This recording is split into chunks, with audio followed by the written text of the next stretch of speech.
What's up, everybody? This is Logan Hanks with the Living Fully Loaded podcast.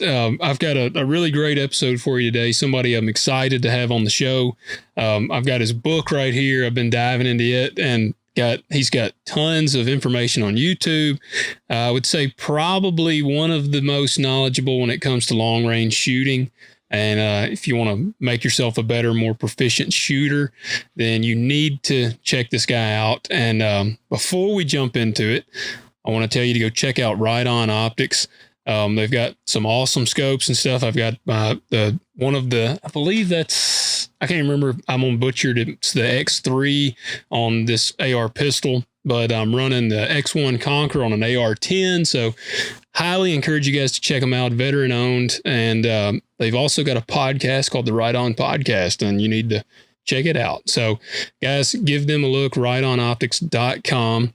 And today I'm honored to have Ryan Cleckner on the show. Ryan, thank you for joining me. Thanks for having me, Logan.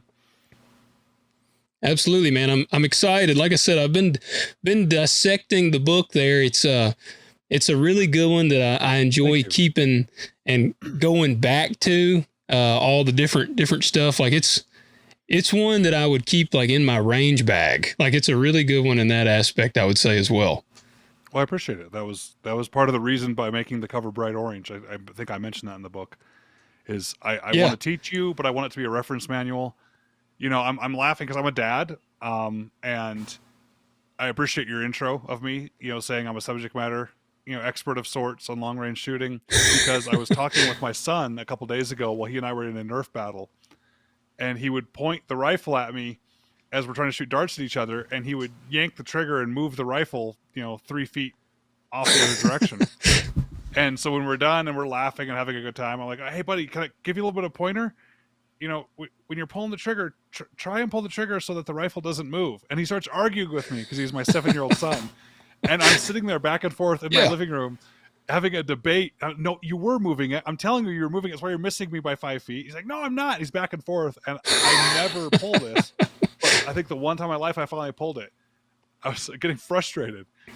Buddy, I might be one of the people in the world that you might want to listen to how to shoot a rifle. Like, I know what I'm talking about. He's like, no, you don't. You probably know. I'm like, all right, my. So I appreciate you thinking I know what I'm talking about, because my 7-year-old son doesn't think I do. So, yeah. I have more confidence in your knowledge than your 7-year-old son. Then I'll tell you that. You do. That's what made me laugh. I was just having this discussion with a 7-year-old. Yeah. Isn't so cool. It's amazing. I have. Sorry, go ahead. Nope. You have what? I have twins. They actually turned 4 in 8 days, and so they're getting to that stage where. Thank you, man. But they know more than me. Like they're getting to that point now. It's like they've had 4 years of life experience, so they definitely know more than me at this point. Yeah. I actually look forward to it because I know he means it well. He's just trying to be independent as a boy. That's what he's supposed to do. But I also look forward to someday when, as he's starting to get more into shooting and hunting, because he really wasn't. A year ago, his older sister was my hunting buddy. She's the one that wanted to go shooting and hunting with me. He really didn't. And it's just, he was a little too young. But I kind of like that he's getting into it now. He's starting to realize, because I don't keep it a secret from my kids what I do. They know what I do, but they just don't quite get it yet. And then all of a sudden, you can't tell them as a dad, do you know how cool this gun is? You know how cool it is that you get to shoot this gun? Like, whatever. We don't care. I'm like, all right. Well, they're growing into that. And that's neat too. And I can't wait to see them flourish. And you know what? Maybe be into something that's not shooting or hunting at all. Maybe be into their own thing. So good for them. Yeah. Yeah. That's something like, I farm, and, typically it's a very like tradition kind of passed down heritage type thing. And I've told people, obviously I hope my kids want to farm, would like to carry it on, but I'm not gonna push them in that way because I want them to find their own thing. And, I hope they love it. Hope they get into farming, but you gotta let them find their own path. But, yeah, man, that's funny. Well, you are a wealth of knowledge, and, we'll get into why people can trust, your book, why they can say, well, how did he learn all these things? We're going to dive into that. But first, got a few questions for you here to shake the ice off a little bit. First one, man, you got to give up one of three: burgers, pizza, or tacos. Which one are you giving up? Pizza. Too easy. Pizza. Yeah. Good street tacos are the best. When I go do like a crazy hike or after a hunt, I'm actually craving a double cheeseburger, something like that. Pizza's good, but yeah, I don't know. What about you? I'm with you. I'm with you, man. No, that's me. Like I've always said the burger is like the staple American food. Like you're borderline a communist to me if you give up a burger. So like I can't accept losing a burger, and I can eat tacos every single day. So yeah, pizza's getting the axe. Yep. Agreed. Done. And I like meat. Pizza doesn't always have meat on it. Tacos and burgers do. That's true. That is true, man. I could eat meat I do pretty much eat meat at every meal. So yeah, that's a very valid point. All right, man. Second one, you got to watch one film for 24 hours in a row. What are you watching? Boondock Saints. Oh, that's a good one. Have you seen that before? Yes. Yeah. I actually just recently shared the clip where William Dafoe, I can't remember his name in the movie, but he's like breaking down but he's breaking down the shootout, and he's like doing the dancing and shooting and stuff. Yeah. There was a firefight. He's like falls down. On the beach. Yes. I've never seen a movie more than I've seen the movie. Yeah. Really? Oh yeah. So what about the second one? A long time ago when I was in the military, whenever we'd go anywhere and we'd end up on a bus or we'd end up sitting in an airplane hangar or waiting, somebody at that time had the DVD or the tape. Oh my god, that's how old I am. And we would watch it. So it was a once a month kind of thing. At least you saw Boondock Saints. What other movie did you ask? Would you rank the second one? How do you compare it to the first one? Like most sequels, not good at all. Yeah. It doesn't match the same vibe. It doesn't. I think they're working on a third one. I'll still see it. But the first one is awesome. There's a documentary on the first one. If you haven't seen it, it's kind of neat to see on how they made it, because it's the guy that wrote it ended up getting in fights with the producers that were, the companies that were filming it for him, and then the soundtrack they did themselves. They went out to a house as a recording studio and recorded all, like the guy that wrote the movie, and apparently he's just like many creative people, was hard to work with and had his own problems, and it's amazing the film even made it out. No, I had not. I'll have to look that up, because that one is one of the classics to me. I mean, that I like that, and that's a different one. I don't think I've ever had anybody say Boondock Saints, so I appreciate the variety of that one as well. All right. Last, they're making a movie about your life. Who's playing you? Me? I'm kidding. Who's playing me? Billy Zane. It's only because a long time ago, Billy Zane, I used to look like Billy Zane, and I had a little bit of a resemblance. I don't think we do anymore, but when I was younger, we did. Billy Zane complaining. Well, if he grows his beard out, man, with a beard, I think I could see him playing you. He could do it. Yep, he could, man. That'd be kind of a good comeback for him. A lot of sniper movie jokes back then, because that's what we looked more like. And every once in a while, you'd be standing there holding a rifle, and someone would walk by and be like, "Holy crap! Do you know who you look like?" No, I don't. I still don't think I did. But anyway, he can play me. I don't care. Am I dead or am I still alive? There you go, man. It don't matter. It can be anybody. I don't know. Yeah. Who knows? Maybe by the time I do something good enough to have a movie be made about me, I'll probably have a woman playing me, because gender roles can switch so much, right? Exactly. CGI. That's I've had somebody before, they were like, yeah. Well, that's what I've had some people before, where it'd be like, they'll probably have a black woman playing the white man role. Like, it's because we have to woke it, everything's got to be woke. So, awesome, man. Well, I like that. I like those. That's a good variety. Now, getting into your story now, who is Ryan? Like, what? Take us back where you grew up. What got you into one? What led you into the military? And that path you went down. What got you that way? Where'd you grow up, and what was your life like as a child? All right, I grew up in Phoenix, Arizona. So if you know Phoenix, it's just a huge city. I like to tell people it's LA light, just concrete and urban sprawl everywhere. And I hated the concrete and the heat and the sun all the time. So every chance I got, I would escape to northern Arizona, which is where I live now, up in the mountains and the trees and all that. Had a big hunting family. Almost everyone in my family hunts, mostly bow hunters.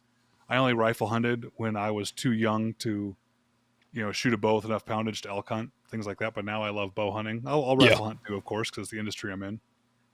Always was around guns, outdoors, things like that.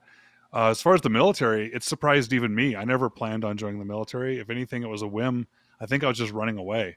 And I think there's an age for guys. It's between 18 and 22 where you're kind of useless. You don't know what you're going to do with your life. You don't have a career yet. You don't have any money. It's a frustrating time for a guy to figure himself out. And it was kind of a chance just to go run away and do something that sounded like it was fun. Remember waking up in basic training a day or two later thinking, what the heck did I do to myself? But yeah, it was a good time. It was the best thing I ever did. Best decision I ever made was to go do that and go grow up. So I always had a firearms background, outdoorsy background, hunting background, things like that. Then in the military, I joined with, at the time, what they called a Ranger contract, which meant I had to give up the signing bonus. I had to give up all the perks. I had to give up getting to choose where I was going to be. You had to waive everything to get this contract that said they'd give you a chance to make it into a Ranger battalion. And that meant that after airborne school, so you go to basic training, then your AIT, which for infantry is just more basic training. And I had to join infantry too, so to get the Ranger contract. And then after airborne school, you went to, at the time, what was called Hold on. So, yeah. So you give up your bonus and everything for the Ranger contract? Yeah, everything. Mm-hmm. I did not realize that they made you do that. It was like kind of, I wonder, what is the justification just to make sure you truly want this? Oh, exactly. I love it. I think it made sense. Now, at the time, I was cranky about it, but yeah. So one of the reasons I think our special operations community, and even calling the Ranger special operations community, it's true they are, but we were the redheaded stepchildren of the special operations community, right? We were the younger ones. You grow, I think, as you're a Ranger for a while, and in a Ranger battalion, not someone that went to Ranger school.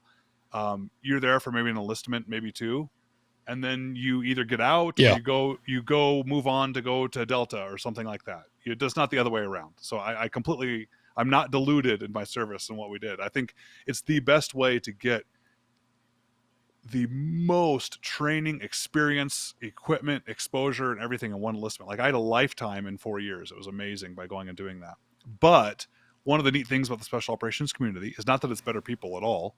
Matter of fact, there's a lot of idiots there too. But the reason why I think it works so well is because you have to volunteer over and over and over. You have to volunteer to join the Army. You have to voluntarily choose to go down that path. You have to volunteer to, stay. You have to do all those things. And I like that.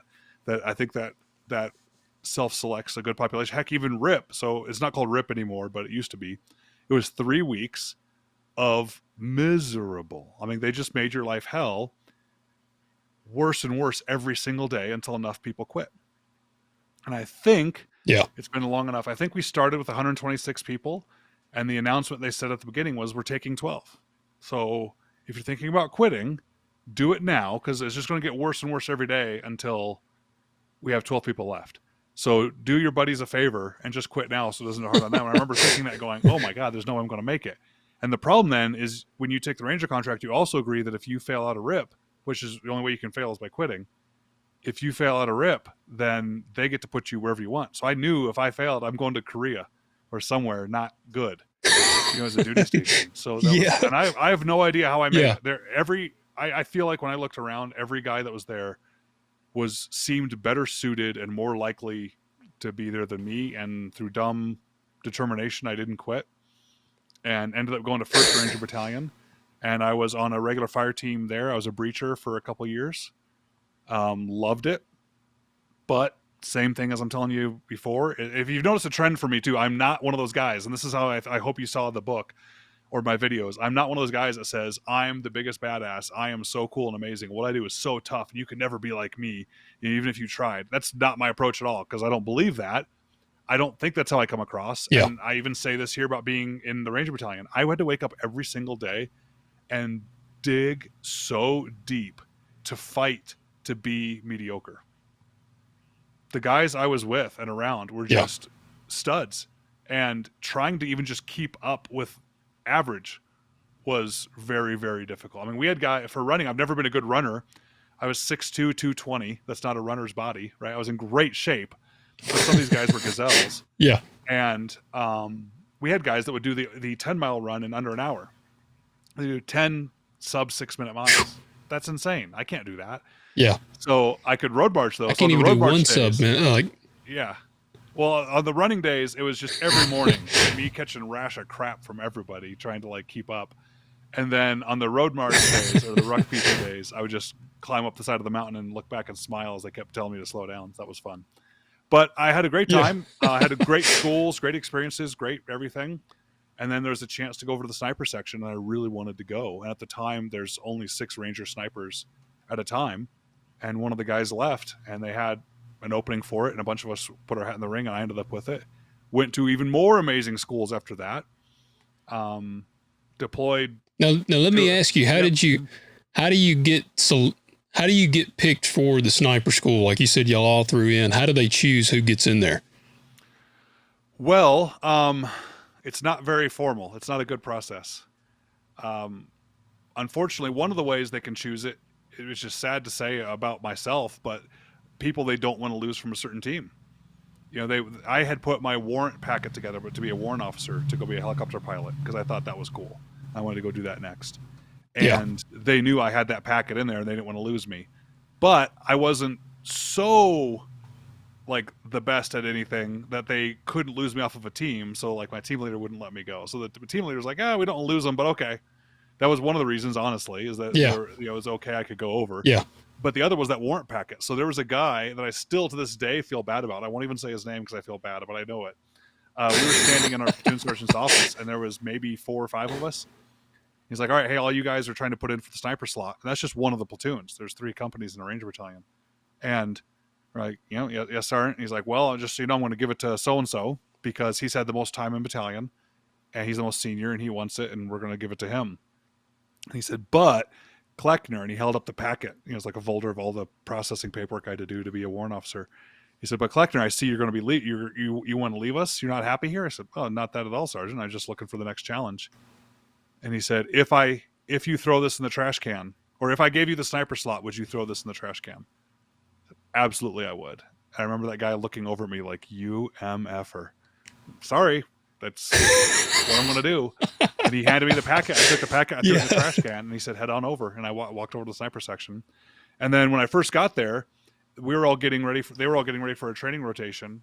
And there was a SODIC slot. And SODIC is the premier sniper school in the world. It's the finishing school, sniper school. Okay. And it's the only, I think we call it category 1 or category 3, whatever it is. It's the only one that's that high of a category for sniper school anywhere. And I didn't even know what it was. I didn't know how to spell SODIC. And I show up, and like day 3, I'm there. Nobody completely likes the new guy, right? They all have to go off in training, and they're like, hey, guess what, new guy, you're going to SODIC. And most of the guys turned and looked at me pissed because one of the guys that had the slot to go, he'd been waiting for years to get to go to this school. And they're sending the new guy. I'd never even fired an M24 sniper rifle before in my life. And I was going to fire it day 1 here. So I show up to SODIC, and I call it the Noah's Ark of snipers, because you had 2 SEALs, 2 Delta, 2 SF guys, 2 CIA, 2 FBI, like seriously by twos in this classroom. And there's maybe 16 of us total. Okay. And all these guys were. Did you feel out of place? Oh, yes. They were all at least 10-year my senior, right? They all were professional snipers going to like their doctorate level sniper program for 2 months, which is a long time in the military for a school, right? And I show up, I'm like, hey, how are you? I don't even know if I was old enough to buy beer at the time. Maybe, I was. It was No, maybe not. It's 2001. I think I was just 21 then. So, I was definitely Yeah. the small fish in the big pond. So I sat down and shut up, and I got partnered with the 10th Group Special Forces sniper. Really cool dude. And I just paid attention, and I blinked, and I made it through the school. And yeah, anyway, so I got to do tons of cool schools. Deployed to Afghanistan twice as a sniper. The first time I deployed as a sniper, second time I deployed as the sniper team leader. And then got out. Right when Iraq was starting, I raised my hand and said, hey guys, this has been fun, but I'm not going to make a career out of this. I want to go back to school. Went back to Phoenix. Yeah. Finished my undergraduate degree because I didn't really take it seriously before. Got my undergraduate degree, and I taught for years out there at a military contracted or government contracted sniper school. So I was a sniper instructor, and that's where I really learned stuff, by the way. Even in SODIC, the stuff I learned was how to be a good shooter. I mean, you every day you'd be out there with a professional coach, a shooting coach behind you all day, every day, learning how to shoot well.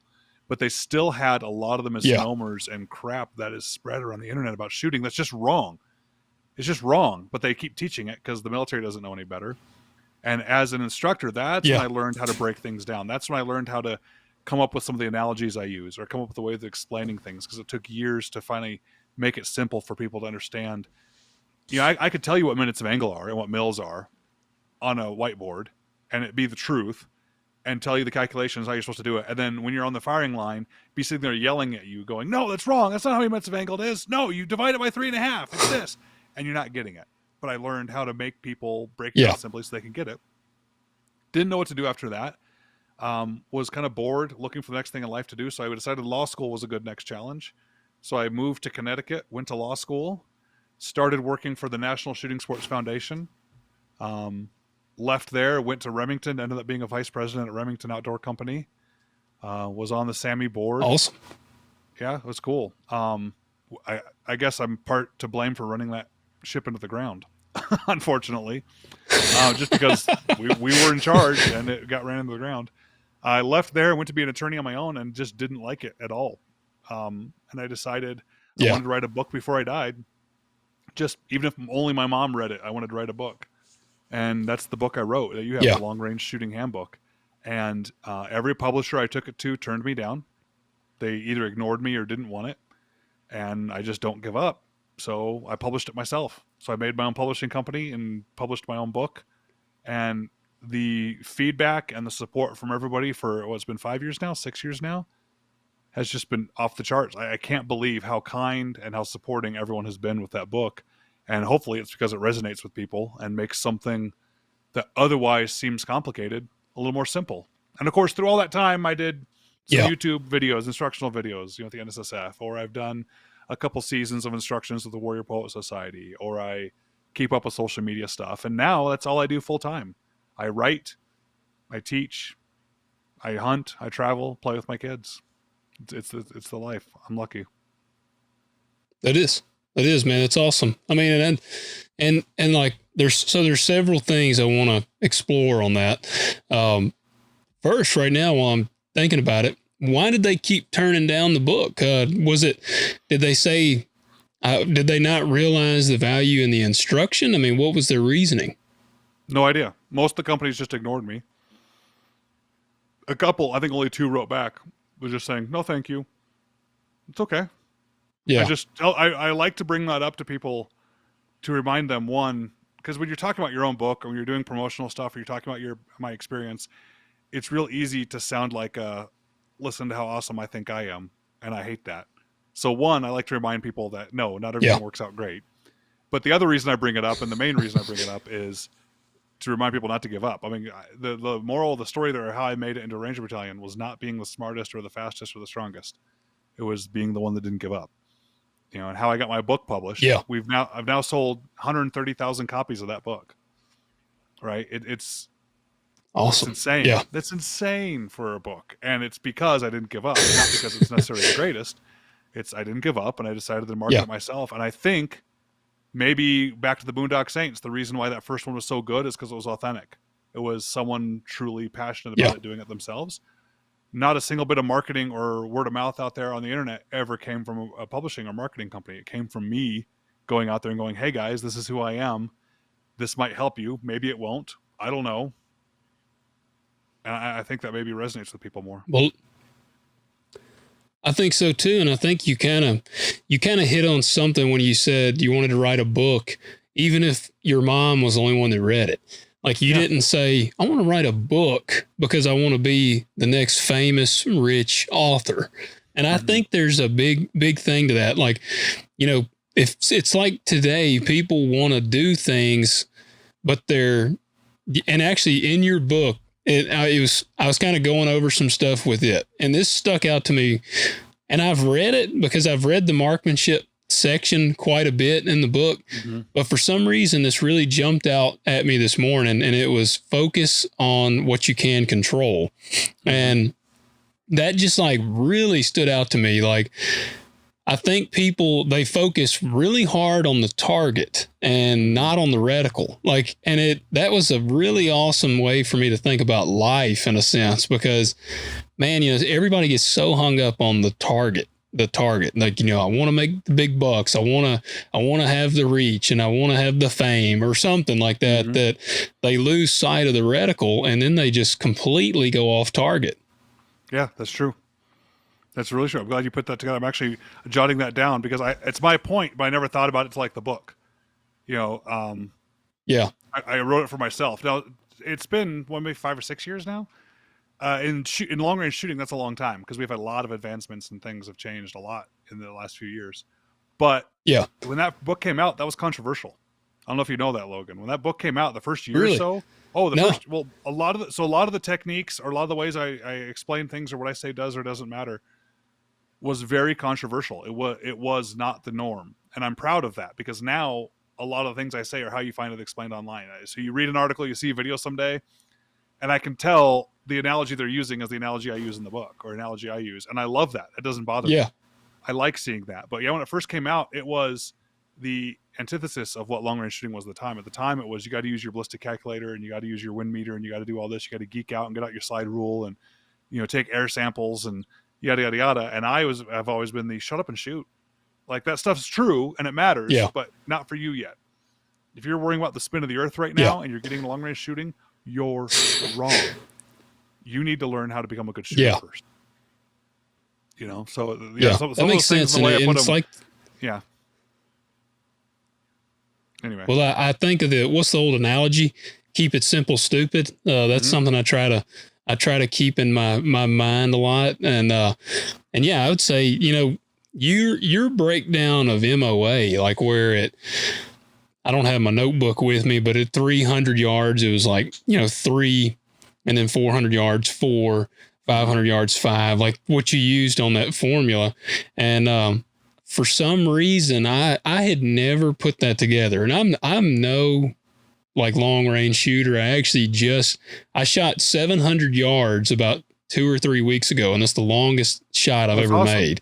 Good. And and it was because of you, man. Like I can 100% say your book, and like because used to what I would do is I'd go shoot, and I had never broke down the ballistic. Like the formula of at 300 yards, this many clicks is actually moving it this far. It's not like I always was just really oversimplifying it, I guess, and saying like, okay, at 300 yards, if I have a 13-inch drop, then I've got to, I would be way off because I'd be like, okay, well, that's 4 clicks is one MOA or whatever.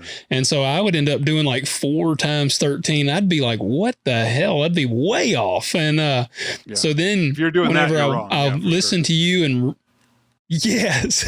I was like, and so then whenever you explained, you divide it like by 3, divide it by 4, like the different at the certain ranges. Man, it was the most fun I've had in a long time because I was actually, I started at, I'm telling you like this, and that's why I really encourage people to get into this.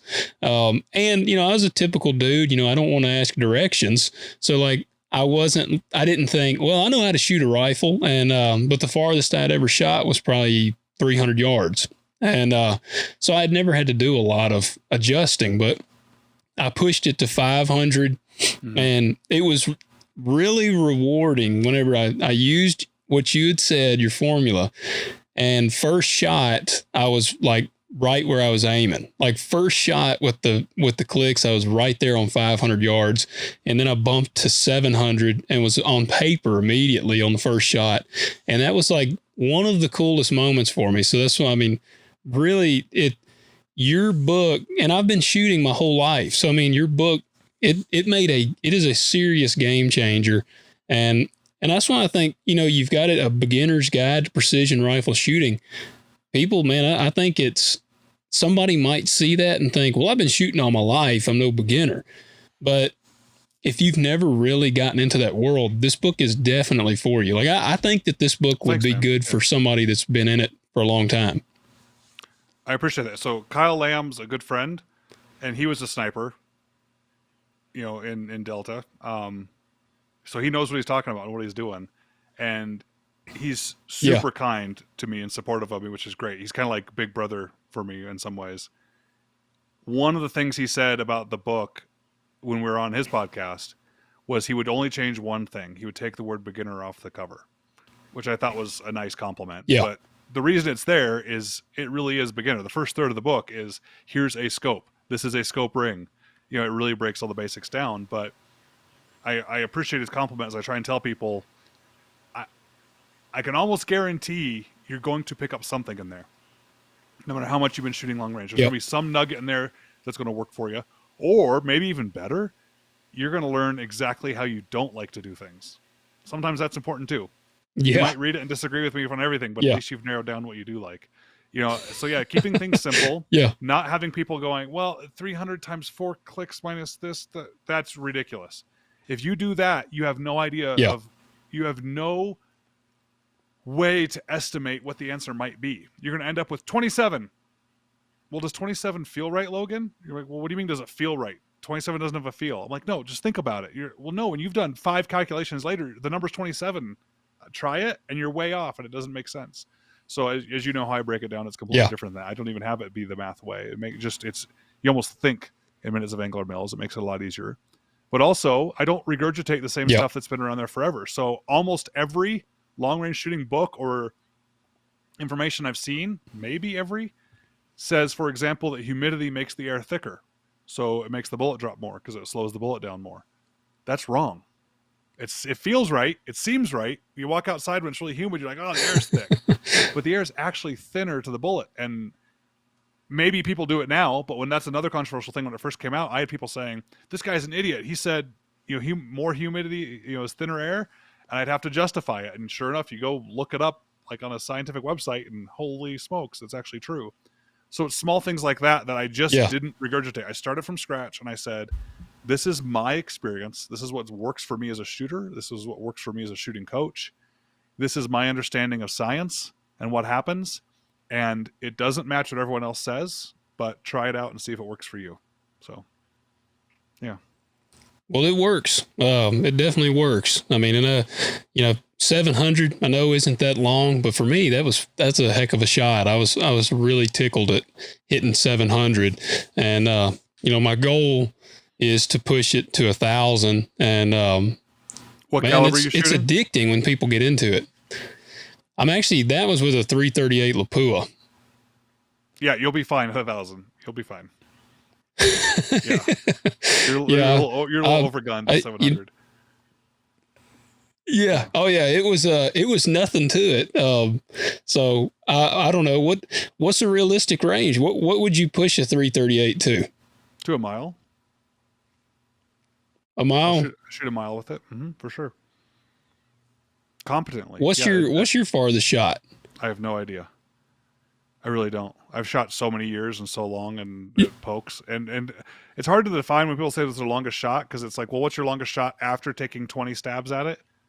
Does that count as a hit? And that's your longest shot, or you're on the first shot? I don't know. And in classes, the furthest I'll take people out to is a mile.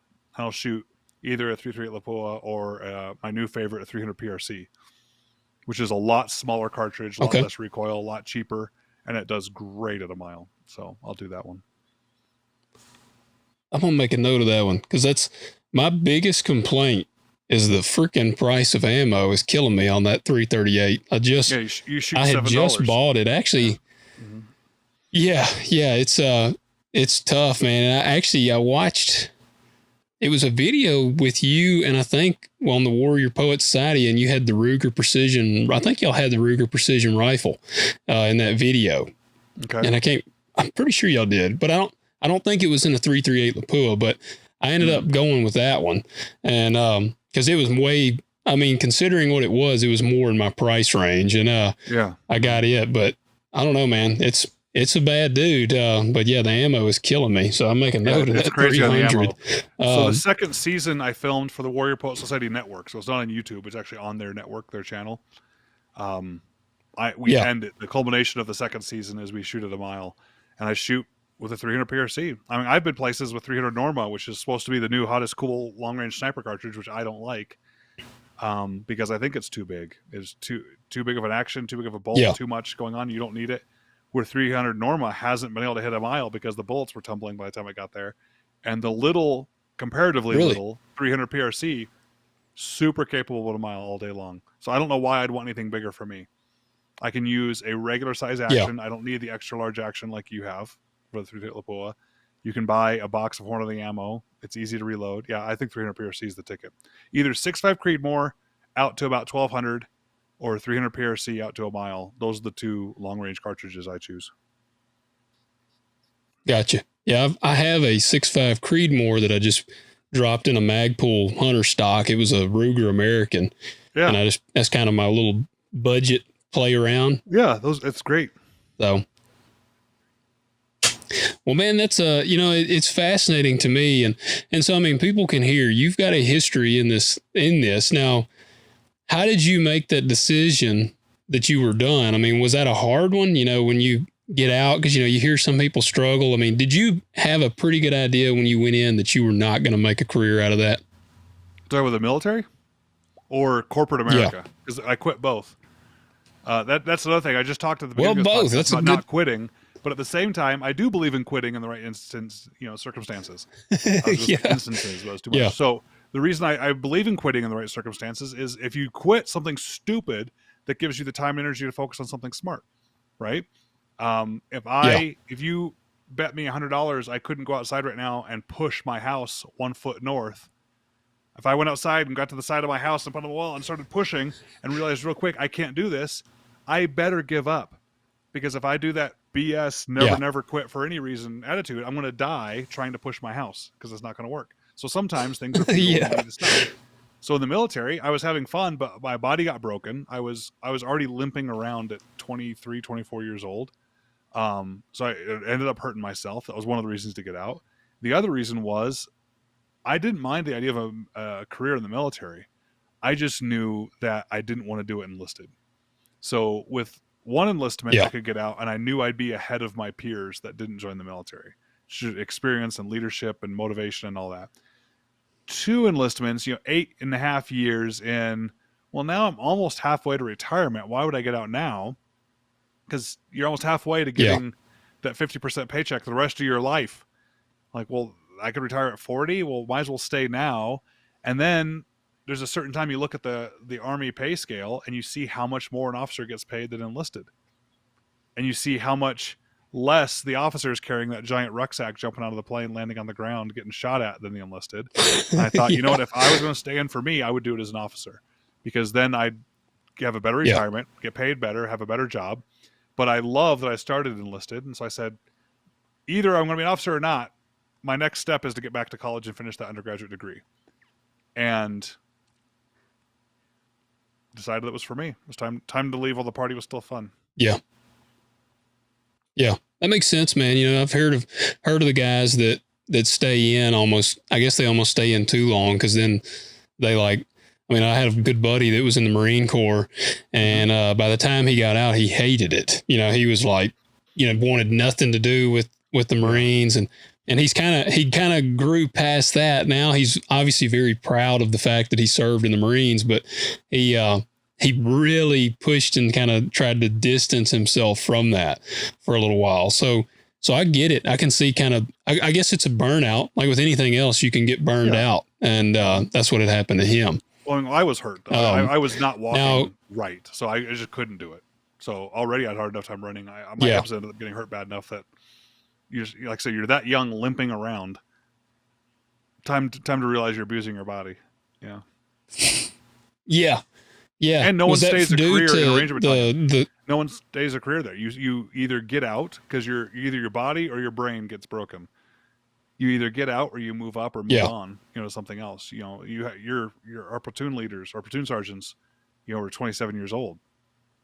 I was in E5. I was a sergeant, and they were dangling a promotion to E6 if I'd re-enlist.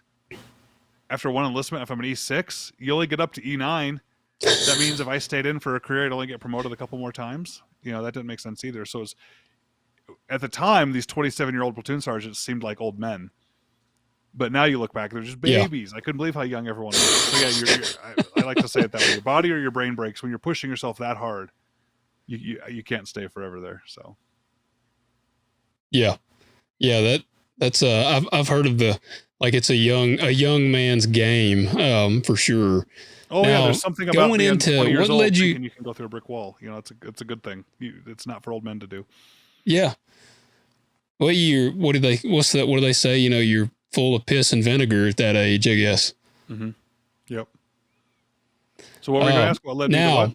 Going into, well, I was going to say, what led you to the law school side? I mean, was that before you went into the military? Is that kind of something you would have thought, or was it another thing? Nope. Kind of, like you said, a whim of a challenge. Kind of a whim. Next challenge.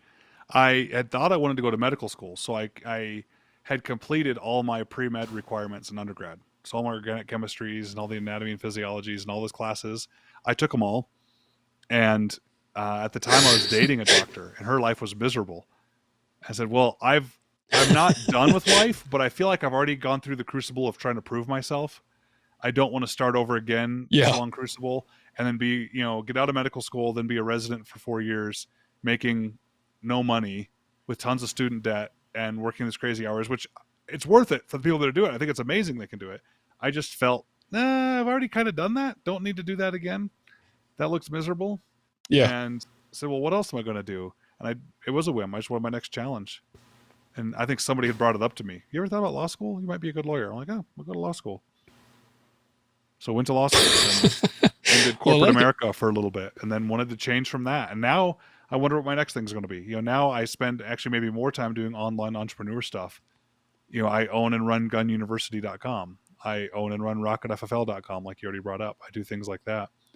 So I just sold my software company last year. Made a software company that's for to help respond to school shootings. So it's an alert and emergency management application and software. Just made that out on a whim, just because why not? And I learned a lot of good lessons about how not to do things. By the way, yeah. Well, that I definitely do want to hit on the Rocket FFL. That was something, and I want to talk about it selfishly for my own interest. And it, like I was telling you before we got started, but now the Gun University, before we go to Rocket FFL, tell us a little bit about Gun University. Gun University is a place that allows me to keep teaching. I love educating people from beginners to experienced people about firearms. And I'm at a point in my life, I like your analogy about my target focus. I call it in the book a life lesson, but I never thought about it this way about the product. As I focus on what I can do and not the target of getting rich or making money, is Gun University is free. You just show up and read and learn. Yeah. I don't even take advertisers. So think of a gun blog out there for especially our size compared to everyone else. I don't fault them for taking advertisers. That's how they make money, right? But you can't go to a gun blog and read a review of a gun and not have ads on there, which again is fine. That's called a business model. But didn't need that. And I did Gun University with a partner. Neither of us did that because we both had our own businesses and own things going on. And we thought, I still make money from it. I don't mean to make it sound like I'm doing it for free. I'm just saying we didn't need to do advertising. And we thought that we got tired of seeing every new gun that came out was the best thing ever. So you read an article in the gun magazine, for example, that says, this 45 is the best thing ever. You could never carry anything less than 45 because anything less than 45 is just stupid. And this is revolutionary and groundbreaking. And this is amazing. And that same author, the next issue of the magazine would say, oh, this little 38 Special J frame is all you need to carry. It's the best thing ever. And I got tired of every gun, every scope, every bullet, everything was the best thing ever. No, it's not. Every gun writer and every gun blog and everything says it's the best thing ever. And it just drove me nuts. And I said, I am in a position where I can piss people off and they can't fire me. So I'm going to write real opinions on guns. And we have writers for Gun University. We have a handful of writers. And one of the things I insist is that they have a certain grade average, because we give guns grades, because it's called Gun University. So we give a gun a letter grade like it's in school. They have to have a certain average. They can't have all A pluses. And matter of fact, if I look back at a writer, and they've written 10, A, between A plus or A minus gun reviews, I'm going to tell them, you better go find me an F. Don't write another article for me of a gun you like. Find a gun you don't like. Don't make it up, but find one you don't like. And most people that have a gun they don't like, they just don't want to write about it. And I'm like, no, write about it. Be fair. Don't just trash the people or the company, but say these are the reasons I don't like it. So you can go on there and sort guns by grades. You can see real reviews, and kind of like Rotten Tomatoes, you can tell me if you think I got it wrong. I might rate a certain gun a B minus, and I have a report card, and I give you why I gave it the B minus. And there's a chance for you on there to say, no, I actually think it should get this grade. And you can rate it. And there's a reader's rating for a gun, and then my rating for the gun, or whoever the author was. So you can hopefully make an informed decision about guns and gear and equipment. Yeah. Well, I appreciate like you said, it keeps it authentic, by essentially not being bought by it. I mean, that's one of the things when I'm looking through a Field and Stream, or, one of these different gun magazines or something. And there's a huge ad, and it'll be for this firearm or that. And I've noticed certain writers, like you said, almost every new gun that comes out is the next best thing. Almost. It's awesome. Like when have you ever seen a writer in a gun magazine or a gun blog come out and say, nah, this gun missed the mark? I see what they're trying to do here, but no, it's not good. It's not reliable. It's not accurate. It doesn't make sense. Nobody says that. Now I think there's some that are doing it, which is great. I'll take the same compliment I took from the book, because people are seeing what we're doing and it's working. Like 30 Super Carry, that cartridge came out early January. As soon as I saw it, and I saw the marketing of it, especially, I thought, this is the stupidest thing I think I've ever seen for a cartridge. So I tore it to shreds on Gun University. Said, this is stupid, and this is why this is stupid. And very unpopular. Yeah. Lots of people in the comments are mad at me about it, or don't get it. And my answer to all of them is, hey, thanks for sharing your opinion. We're not going to agree. That's good. By the way, if we agreed on everything, then you're wasting your time reading my article. You should only read an article from me to learn something, or to maybe have your opinion changed. If you agree with every sentence I say, then you're wasting your time. Go spend time with your family instead. So you're going to disagree with me, and maybe you'll learn, maybe you won't. Maybe you'll learn why you think I'm an idiot, but at least I'm going to throw my opinion out there. And I see that as an example. I agree with you, man. Everyone else that's written about it says it's the greatest new thing ever. Greatest thing. Every single place I've seen says it's the greatest new thing ever. And matter of fact, since my article came out, you start to see a lot of these last couple articles I've seen about, or videos, say, well, there's some voices in the industry that are saying they don't like it, and that's unfair because it hasn't even been out in the market yet to see. And I'm very suspicious that I raise an eyebrow and I say, wait a minute, I'm not allowed to dislike it because it's not out on the market, but you're allowed to love it and say it's the best new thing ever, even though it's not on the market. That's interesting. So that's what we do. We like to either ruffle feathers or educate people. And when we get guns or stuff to test, which we do, we won't accept them for free. We make a deal with the manufacturer. We will only borrow it. It has to go back. Because if you give me a gun, I get to keep it. I might be biased. Yeah. No, man. I think that's great. I think that's great because it's, you see a lot of companies that'll send the firearms, but they're kind of, they're essentially expecting a favor in return, since they're doing that. So I like that. I like what you're doing. So I encourage people to check it out. We've purchased. I've gone out and purchased guns. I mean, the guns that I've given an F to, I've gone out and used my own money in a gun shop, bought a gun just to test it. Test it. This is a turd. This is why it's a turd. Here's videos of it being a turd. Sorry. And then you can find it on Gunbroker for a good deal shortly thereafter. The ones that I've given Fs to, I won't even sell. People have asked me, well, I'll buy it. I'm like, nope. I have good conscience. I won't even sell the gun. It's a piece of junk. Someone's going to, like, there's one that wouldn't even cycle more than 2 rounds in a row. And like, guys, no, I'm not going to sell it to somebody because somebody's going to maybe use this to try to defend their life or something. It's junk. Anyway. Yeah. So you're a High Point fan, I'm gathering.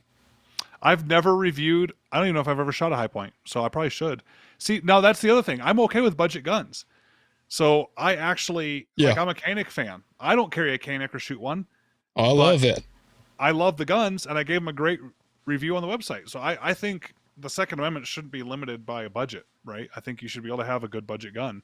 And for what I've seen with the High Points, maybe they work. You know what? I'm going to go do that now, Logan. I'm going to go test a High Point and maybe surprise people. If it works good for me, it might get a great grade. I'm looking forward to that. I'll be watching for a High Point review. I need someone I don't want to buy one. Honest I need someone to send one to me to borrow it for us. Go test it. Yeah, I'd like put on a hoodie and kind of hide my identity if I went and bought a High Point. And it's not even the budget point because I've got a TP9 SF or something Canik, and I love that gun. It's got the trigger gun. I thought the trigger was phenomenal. They're accurate, they're reliable. So they're good guns. now we're running. Yeah, now we're running towards the end of the time here, but I want to hit on the Rocket FFL before we close, because this is something that some people might listen and be like, well, why is this a big deal, or why is this something I should care about? Well, to me, it is because at some point in my life, I would like to own a fully automatic rifle. Like, that's a goal of mine, to have I guess, I don't know if they call them a machine gun, but I'm just going to say fully automatic. And that's what I want. And for no reason other than I just want a gun that shoots fully automatic. They're fun. They're cool and fascinating. So that's the Rocket FFL. Explain this, because I had never even thought about this at-home FFL license, but it's not impossible to get, and it's something that. Yeah, so Rocket FFL was made to help people get their federal firearms license to be a gun dealer or a gun manufacturer. And as an attorney, I specialize in firearms law, and I still have some clients for doing that. But it's just, I would charge way too much. It would never make sense. I would never recommend anyone hired me to help them get their FFL. And you don't need me to get your own FFL. Guys, I'll tell you right now, this is going to be the worst sales pitch ever. You don't need me. You don't need Rocket FFL. You don't need anything like that. You can go get an FFL on your own. It's not that hard. You can get one. However, I just realized that so many people were setting them up the wrong way, thinking they were doing it right, and then getting into trouble later. Yeah. And now they're sitting there with the ATF, scared out of their mind that they're going to jail or that they're going to lose their license or something's wrong because they just did something wrong with paperwork, that they'd call me to represent them. And I say, okay, this is what I charge. And they maybe couldn't afford what I was doing. Or now that it's already too late because they're in trouble, I realized, you know what? It might be easier just to sell a course. It's $50.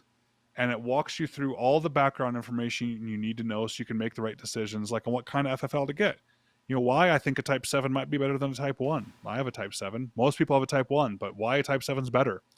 What an SOT is, how you get your FFL approved from home.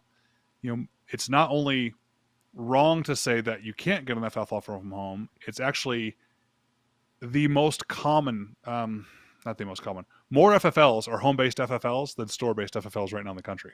So more than 50% of the FFLs out there right now. That surprised me when I read that. So it's not impossible. It's definitely possible. It's what most people do. I talk you through how to do that, how to work with your zoning if you need to, how to prepare for your first meeting with the ATF, how to do your basic firearms compliance. You get all that. And again, you don't need it. You can do it on your own. Matter of fact, the most popular article on rocketffl.com is how to get your FFL. I just tell you, it's free. I'm not trying to hide the ball. I'm not doing anything like that. There's articles on there about FFL license types. Which one's right for you? How much does an FFL cost? How do you do this? I throw it all out there, and I end the articles with, hey, you can clearly do this on your own, but if you'd like me to help kind of hold your hand through the process, make sure you do it right, give you the peace and confidence that it's going to be okay, and just the checklists and make sure everything's getting mailed in okay, and it's worth $50 to you, take the course. I'm here for you. And it works out great, and we've helped out many thousands of people get their FFLs, and we've gotten great reviews from it, and we have a very loyal customer base, and I love doing it. Well, I'm looking forward to joining that customer base because that is on my radar upcoming to do it. Because, like I said, I mean, you know, I always knew of the class stamp you got to have because I've got a suppressor in jail currently, you know, waiting on it to get out before I can have it. So I had to buy that tax stamp for the suppressor. Well, now waiting or thinking about, you know, well, maybe I want something that's fully automatic. And then I read and it's like, well, you can only buy like 1986 rifles and they're going to cost like $20,000 or something. And I'm like, well, I will never have one of those. Unless you get your FFL. Yeah. So I have 3 machine guns right now. 2 of them I made myself. One of them is a SIG MCX Rattler with a super short barrel and 223. I'm like, this gun is really cool, but it's useless. Like the bullet might have a full inch of barrel by the time it comes out of the barrel, the actual bullet itself, because it's like a 3-inch barrel. And that's got to be wicked. I bet it's a flamethrower. It is, and it's a dragon's breath coming out the end. Yeah, so I was like, this gun is fun, but it's not useful for any practical purpose because there's no velocity behind that bullet. And it just sat in my safe for a while, even though it's really a fun, nice gun. And I thought, you know what, that'd be a fun machine gun. So, because I'm an FFL, I don't even need approval first. I drill the hole for the full auto sear, put the full auto parts in. On the MCX, you had to put one other part in because the way the bolt carrier is. Machine gun. And then later, I just notify the ATF I made it. Not even approval. Hey, ATF, heads up. A new machine gun exists. Here it is. So your cheapest AR-15 that you have right now, if you had your FFL, you could make it into a machine gun. You've got a Type 7. You know, you do everything right. Take the course. Don't just do that on your own. Take the course if you're going to do that kind of stuff. Yeah, you can make your own machine guns just fine. Now explain real quick kind of because some people might be thinking that getting an FFL is super expensive, but like if you were going to do that Type 7, I mean, what does that cost? So a Type 7 FFL is $150 for 3 years. So it's $50 a year. I think it's actually cheaper than a Type 1 dealer's license for the first 3 years. So it's $150 for 3 years. Assuming you're going to take the Rocket FFL course, you're now $200 in because you spent $50 on the course. And if you're going to do things like make machine guns or you want to work with other NFA firearms, you're going to need to also become an SOT. And I break down what's an SOT versus what's an FFL and why it matters and what class you need to be and all that stuff in the course. It's not complicated. You just got to know it and understand it. You do that, you're going to be paying $500 a year for that tax stamp. Now, what that $500 a year to be an SOT does is it means you don't have to pay a tax stamp per item. So you pay essentially a tax stamp once a year, and your silencer's in jail. You get your silencer in like a day with an FFL. You can call someone up, order the silencer. A day later, it's approved. It's shipped to you. It's like essentially Amazon Prime shipping for NFA firearms, right? You just get it a couple days later. And you know, you just get as many silencers or short barrel rifles or machine guns and stuff as you want. Now, if you only got one silencer a year with it, might not be worth it because you're paying $500 instead of the $200, even though you got it quick. But you're allowed to sell them now. That's the point too. This isn't just for a personal collection. You're allowed to now get silencers from manufacturers for cheap, and then turn around and sell them and make money on it. So even though you're paying more than you would for the one tax stamp, just selling that one silencer, you're going to make more than that $300 back. So that's your cost. Yeah. Is that something, let's say you have that SOT stamp, let's say you're like, you know what, I'm tired of paying this $500. You get to a point where, okay, you quit paying it. Do you have to return those items? Like, nope, it's a good question. You can stop being an SOT, and it depends on how you set up your FFL, whether you chose to be a sole proprietor or a business. And we cover that in the course too. It actually does. This is where, I mean, people get themselves in trouble. They didn't realize they set it up the wrong way. And then later they're like, oh crap, it's too late. Yeah. No, you can surrender your SOT even after a year, and you can keep every NFA item you have as long as you set up your FFL the right way. If you set up the wrong way, you do have to sell them. But if you set up the right way, you can keep every NFA item you have except the machine guns. Because as a non-SOT, you can't have anything post-86. But as long as you keep your SOT active, you get to keep your machine guns. And all they ask is you sell them. You don't turn them in, you sell them. So you can still sell them and make money. So if you made them with the intent to sell, which is the whole reason you had it anyway, big whoop. Let's say you had 10 machine guns. You decide, I don't want to be an SOT anymore. You can keep all the rest of your items, all the silencers and everything you keep.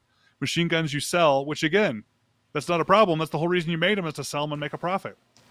But now you can make a lot of money on those machine guns, and you don't have to worry about your SOT. So yes, you can definitely do that. Matter of fact, on Gunbroker, you can even look at categories that someone says, no SOT required or SOT lapsed when you're looking for NFA items. So me as an FFL, I can just go in and snag those really cheap if I want, because you don't have to worry about them. Yeah. So, yep. Man, well, that's like I said, that's my next. I even told my wife, is like, that's the next thing that's going to be happening with me. I'm definitely going the FFL route. So if you're $200 in for 3 years, right? You sell a couple Glocks a year, you make your money back. Right? I mean, let's just run $50, $60 you're in, maybe 65-ish. Yeah. Let's say, okay. A year is all you're in for your business. You're telling me you can't do a transfer for one buddy and charge them $10 or $20 and sell 2 guns a year to break even? You then become the go-to guy. That's another reason FFL is cool, is you become the go-to guy in your circle of gun friends. You become the guy that everyone comes to get their stuff. They want to come to your house. They want to get stuff transferred for you. They just show up and do the transfer paperwork. You charge them $10, $20. You didn't even have to sell the gun or buy the gun. The gun just came shipped to you from Gunbroker. You do the paperwork. So it's not just a cost for people. If you're doing it right, it is a side hustle to literally make money with your hobby that you love, Yeah. Well, and it would save me that $25 processing fee that I'm paying every time if I order on Gunbroker, I'm having it sent to my local FFL dealer. And I get my gun shipped to my house. So UPS or FedEx drops off. I know, that's what I'm. Because I am the FFL. It's pretty cool. See, that would be so cool. That would be awesome. My wife would. It helps you do other I'd have to figure out a way to have them strategic. If you're an FFL, you're in the firearms industry. You're going to SHOT Show. It allows you to get, for some ammo companies, you can sign up at wholesale pricing. You're like, hey, I'm an FFL. So now you get wholesale direct shipping from ammo companies. You get some amazing stuff, through the distributors. It's cool. That would help out on that 338 Lapua for sure. It would. Like Lipsy's is my favorite distributor to work with. They do 2-day free shipping. So that really is Amazon Prime shipping for guns. I go on their website, I log in, I find the guns, I see my much cheaper price because I'm an FFL, I click it, 2 days later it's in my mailbox. It's pretty cool. What is it called? Lipsy's? Lipsy's is a distributor that I use. There's a lot of distributors. Davidson's. RSR is probably the biggest and the best, I think. But my easy one to work with is Lipsy's because their online portal is so nice for FFLs. Once you get your FFL, you go tell them, hey, I got my FFL through Rocket FFL, and they give you an account. They don't hassle you about having a storefront. And you log in and you just search for any gun you want, and there they are. Shows you the inventory, your price versus the retail price. Click which ones you want, ship it. 2 days later, you got packages on your door from UPS. Is it pretty crazy, the price difference? Yes and no. On silencers, it's crazy. You want to be an SOT for sure. You can double your money real quick with silencers. Some guns, though, it's not like a Glock. You can't make a whole lot of money on a Glock. I think you could probably make about $40 on a Glock, which is funny. But when you're putting out 450 in the first place, only making $40 back, it's not the greatest, which is why gun shops need to be good at upsells. They need to be, hey, you bought a Glock, you want some ammo? You want a gun case? You want some ear pro? Things like that, which is also why it's great to get your FFL from home, is stop dealing with inventory. Don't buy that Glock to sit on your shelf maybe and wait for someone to come buy it while you have all your money tied up in the Glock. Instead, just tell your friends, go buy it on Gunbroker. Ship it to me. You make your $20. You didn't have to put out any money for inventory. Sometimes that's a better way for the home guys, Yeah. Well, man, that's awesome. I know we've reached the time, and I appreciate your time, and tell everybody where they can follow you and your websites where they can check everything out. Well, if they just want to Google me, they can find me. Instagram or Facebook or stuff like that. Just my last name, Cleckner. But the best place to find what's going on with me is Gun University. That's where I put everything together, from books to courses to even Rocket FFL stuff. It's all there. So if you check me out, I appreciate it. And if you don't, that's okay too. Maybe you learned something. Great. You don't have to buy my product to do any of this stuff. But if I can help you along the way, I'd be honored to. Yeah. Well, man, like I said, you've helped me a lot. Anybody that's watching, I definitely encourage you to go check out the Long Range Shooting Handbook. And yeah, I mean, I agree, man. The beginners, if somebody sees that and they're like, well, I'm not a beginner, I guarantee you there's something in here for you. So I encourage, yeah, like that they need to dig into that book. And well, like you said, if somebody says, oh, well, I'm not a beginner, if someone tells me like, well, I've mastered this thing, then I usually don't think they've mastered it. Correct. So, guys, check it out. Check out what Ryan's doing. You won't regret it. And please ask that you leave us a rating and a review, and hope you guys have a blessed day.